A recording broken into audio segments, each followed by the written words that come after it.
Once again, it's Gabrielle, but you're more than welcome to call me Gabby, and I am back here with Black is Lit. This month's book is Legendborn, and as you can see, I have been reading, and we are going to just kind of dive in today. I'm going to go ahead and preface this by saying that today we will be talking about a heavy subject, which is grief and the loss of a parent, and so please keep that in mind as you prepare to watch this video. So the book opens with Bree and her father sitting in a police station learning that her mother has passed away. So we get this part of the story entirely from Bree's point of view. She is the narrator, and at this time, the book exclusively is in her voice.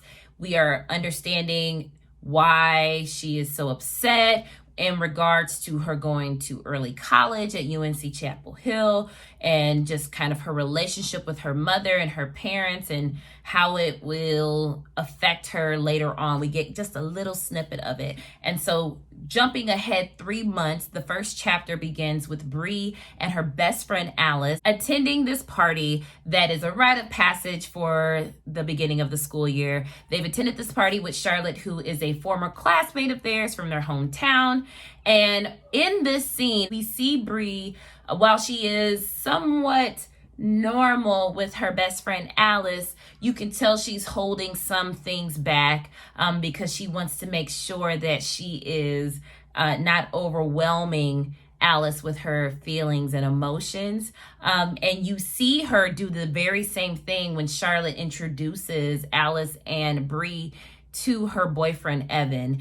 She mentions something about the sorry for your loss crowd. And what that means for her is that people are going to always, she equates it to a bingo card, where when you lose someone, there are certain phrases that people like to hit, and it's almost like a bingo card, and sometimes the entire card gets filled up. And it's such a powerful moment. She talks about her walls, like having her walls up. And one of the quotes that, it was probably one of the very first quotes, that's on page 12. And it says, "My walls work two ways. It hides the things I need to hide and helps me show things that I need to show." And that is such a authentically raw emotion that probably a lot of us have had to exhibit, and so that we are acceptable in social spaces. I definitely have high expectations for how Tracy Deonn will exemplify the emotion of grief. And I say the emotion of grief because, as we all know, there are different stages of grief. I believe there's 5, and you can exhibit all of these things, but I believe grief in itself is an emotion that kind of sticks with you forever. And so Bree has these walls up. She even speaks about the before Bree and the after Bree, before her mother passed away Bree and the after Bree, and how after Bree has been the Bree that has stuck with her since the moment she found out her mother passed away. The after Bree has gone with her through every single step of life, and she talks about this after Bree being a supportive figure, but in the next sentence, she goes on to say that she often has to suppress the after Bree because the after Bree is always at the point of explosion. And so this is such, again, a heavy subject throughout the book because it's not going to go away, right? And we know that when it comes to grief, it doesn't matter how long the time span, you are going to grieve. It will hit you out of nowhere.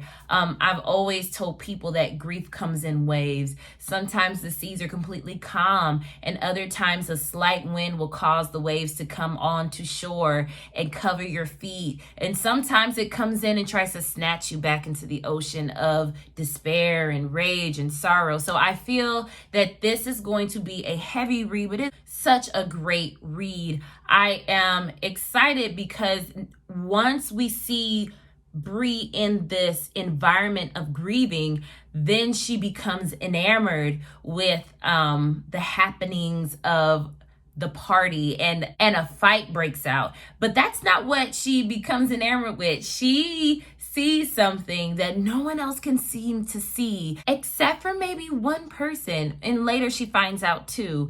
And so, this is just the beginning. There is so much going on, so much. It's such a heavy, full-bodied story in this moment. And I know we're excited for the magic and we're excited for the action, but I really wanted to at least start off this month talking about grief and talking about its impact in this book so far.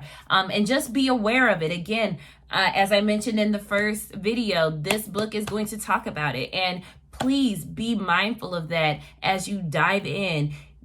Know your boundaries. It's okay. Though my heart goes out to every single person who is in the season of grieving. I hope you all are taking care of yourselves, and do not worry. I don't anticipate talking too much more about grief. It is going to be present throughout the rest of the book. But Bree is a 16-year-old girl who is encountering a new world and a new life after losing one of the most important people in her life. So just be aware that this is going to be part of her story from beginning to end, and it's going to motivate a lot of things for her.